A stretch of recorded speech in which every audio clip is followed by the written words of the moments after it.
Começa agora mais um Visão Técnica nessa sexta-feira, dia 2 de setembro. Eu tenho aqui comigo o André Moraes, analista da Clear Corretora. Antes da gente começar o programa de fato, tem alguns anúncios para fazer. Primeiro, a gente está fazendo a nossa primeira transmissão direto da Infomoney TV e para o Facebook. Então, vocês podem assistir nos dois canais. E também, lembrando a todos que a gente estreou o aplicativo do Infomoney também para Android essa semana. Então, para quem ainda não baixou, vale a pena conferir. Aí você vai receber todas as atualizações do site da Infomoney no seu celular. Tá bem legal. Bom, André, primeiro eu queria agradecer a sua presença aqui. Muito obrigado por mais um Visão Técnica. E você separou uma lista de 12 ações que a gente até colocou na chamada do programa lá na nossa home do site. E a gente vai comentar sobre elas no terceiro bloco do programa. Como de costume, a gente vai começar aqui falando sobre o Ibovespa. Queria que você fizesse uma leitura rápida do mercado. O que a gente pode esperar? Essa semana foi bem decisiva, né? Teve um impeachment que o mercado aguardou durante tantos meses.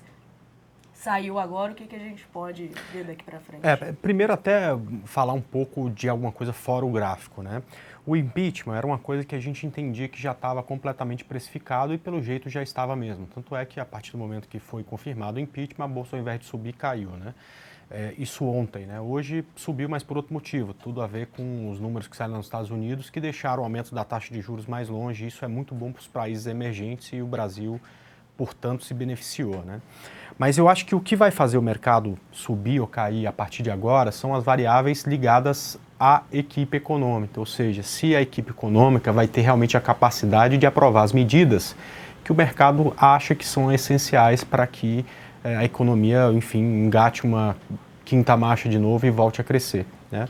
Então, acho que nessas próximas semanas, né, o que vai ser proposto em relação a ajuste fiscal e outros ajustes que precisam ser feitos, e quanto de força o governo vai ter para aprovar esses ajustes é que vai fazer o mercado subir ou cair, perfeito? Agora, eu sou grafista, né? Então eu sempre busco as respostas no gráfico, né? Hoje a gente teve uma bonita resposta, quer dizer, pode até cair, mas não é isso que o gráfico está mostrando, né? O gráfico está bem interessante. Se a gente puder olhar aqui, Paula, hoje a gente teve o rompimento do topo anterior aqui de 2 semanas atrás, né? Eu tive aqui há cerca de 1 mês e meio atrás, né, quando o mercado estava aqui nessa região e todo mundo já falava muito em correção, porque o mercado vai corrigir, porque o mercado vai corrigir, porque o mercado vai corrigir. Na verdade, a gente não corrigiu na quinta, sexta semana, nem na sétima, a gente passou 10 semanas subindo, né? Nós falamos também naquele momento que a partir do rompimento desse ponto, que era a primeira resistência, a próxima era muito aqui em cima, já na região de 62 mil pontos. Pois bem, deixa eu levar essa linha para lá, né? É hoje onde eu enxergo a próxima resistência do Ibovespa, né? Então, do ponto que estamos agora até essa região onde temos o topo anterior, que foi exatamente o rally da eleição, a máxima do rally da eleição, né? De 2014, nessa distância aqui toda não tem nenhum tipo de resistência. Então, graficamente, né, é fácil olhar para o Ibovespa e perceber que ele só tem resistência aqui nesse ponto, né? Agora, vindo para uma coisa que muita gente me perguntou nos últimos momentos, aliás, muita gente falou sobre isso, eu faço aquele call matinal todo dia na Infomoney, que chama Bom Dia Mercado, e todo mundo falava, e a correção, e a correção, e a correção, e a correção, né? E muita gente fala até de forma agressiva, né? Como fosse um pecado não corrigir. Eu entendo isso, né? O nosso mercado de ações é muito pequeno e nos últimos 5 anos, né, o nosso mercado, quando subia um pouquinho, logo depois entregava tudo que subiu. Mas você que entrou no mercado antes de 2010, você provavelmente nunca viu um mercado em tendência de alta, tá certo? Mercado em tendência de alta forte, a correção dele é lateralizar, o que fez o Ibovespa nas últimas 2 semanas.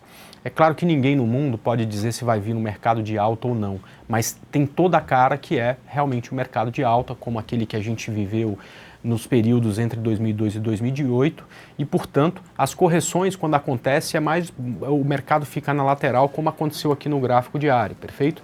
Então, o que acontece? Você teve uma grande perna, o mercado passa por um dia de queda, volta a subir 2 dias depois, fica lateralizado, até que, depois de consolidar perto do topo, ele vai lá e o rompe, dando início à nova perna de alta, perfeito? Então, graficamente, é isso que eu espero, tá? Ou seja, mais alta para o mercado, a primeira resistência, 2.500 pontos acima desse nível que a gente fechou hoje. E você comentou que teve aqui há umas semanas atrás, foi o finalzinho de julho ali, né? Foi bem naquela, quando o Ibovespa estava para ultrapassar aquela linha de tendência de baixa, que foi quando você sinalizou, alertou para o mercado uma possibilidade do call da década, né? E aí se confirmou... Aliás, tanta gente falou mal de mim por conta daquilo, mas eu até tenho a chance, posso gastar um minuto? Veja só, se realmente o mercado subir, né, porque a compra que a gente falou naquele momento, né, e foi o call da década e tal, estava em 55 mil pontos, o mercado está em 60, subiu 5 mil pontos, 10%, isso não vai ser o call da década, né? Não, isso é para um médio exatamente, longo prazo, veja só.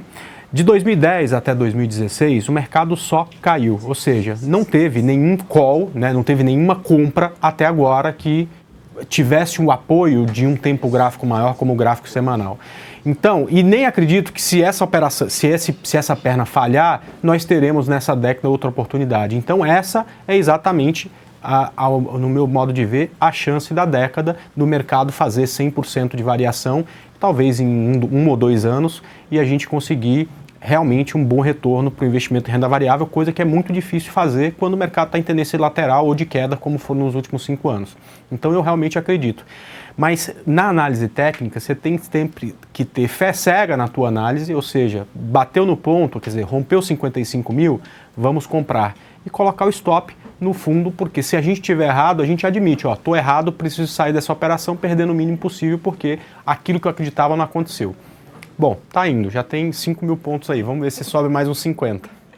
E aí você falou, bom, a próxima resistência agora, que o Ibovespa teria que ultrapassar para, né, seguir nessa toada, seria os 62 mil pontos. Passando desse patamar, qual seria o próximo? Aí já abre caminho para muito mais alta, né? E eu acredito que tem algumas dificuldades em 66 mil pontos, depois em 70 mil pontos, já perto do topo histórico, né?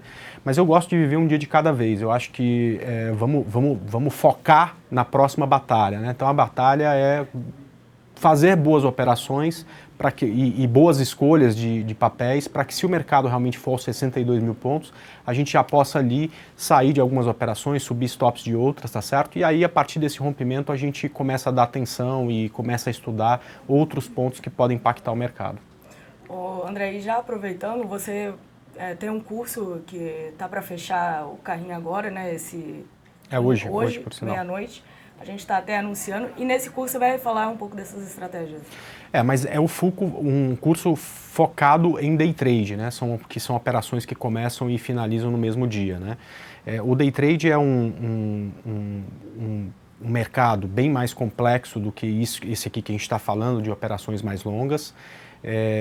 A princípio parece ser algo realmente muito complicado, mas passa a ser simples, não fácil, né? Porque não é fácil ganhar dinheiro nem aqui, nem fazendo qualquer coisa no mundo, né? Mas passa a ser simples, né? Quando você desenvolve alguns processos e segue esses processos várias vezes até que você comece a encontrar os erros aqui e ali desse processo, você passa a arrumar exatamente a casa, deixar esse processo redondo e a partir daí a coisa começa a ser simples.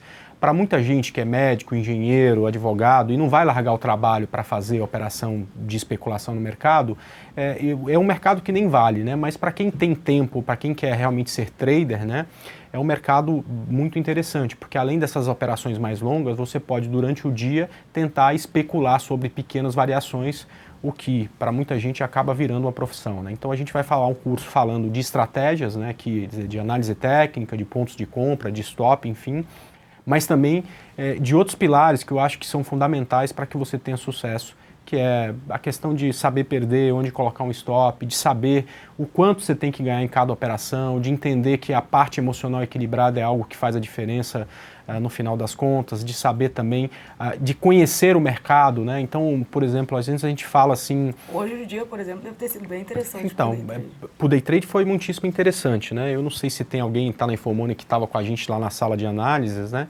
Mas foi um dia de tendência, né? Para quem opera day trade no dia de tendência, é um dia que você acaba aproveitando até o fechamento do mercado, porque aquele dia acaba fazendo a diferença no mês, né?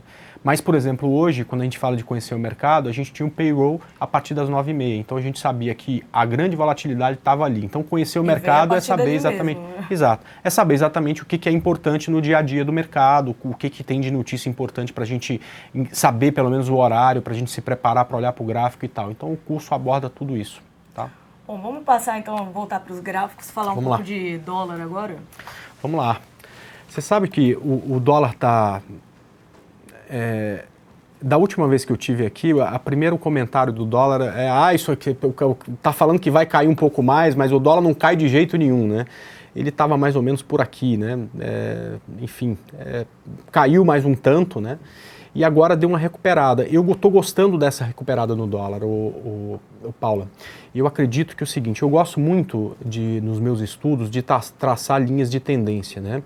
E quando a gente pega a linha de tendência desde o topo aqui dos 4,40, né? O dólar vem respeitando essa linha de tendência por muito tempo, muito tempo. E essa semana, né, que foi uma semana, principalmente hoje, que ele tinha tudo para ter caído, né?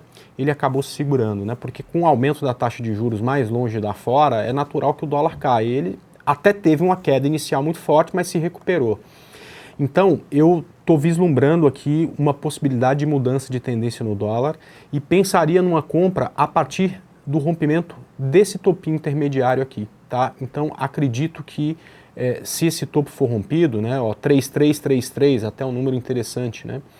3,333,50. Se esse número for rompido, a gente pode até mudar de direção num trade do dólar, né? Então, foi muito bonita a queda, deu para aproveitar bastante, mas ela pode, a partir desse ponto, ter acabado e ter o início em uma nova tendência, tá? E aí seria até esse 3,616. Meus alvos são sempre baseados em gerenciamento de risco, né? Eu gosto muito, eu acho que gerenciamento de risco é muito mais importante que análise técnica. Então, aqui esse alvo nesse ponto é justamente porque esse é o ponto em que o nosso risco o nosso alvo é 3 vezes maior do que o risco que a gente vai correr. Então, você tem aí 94 pontos de risco, 280 que são 3 vezes 94 aí de alvo, né? Bom, André, vamos fazer um intervalo e daqui a pouco a gente fala mais sobre as blue chips e no terceiro as 2 ações que você separou aí, candidatos à compra. Daqui a pouco a gente volta.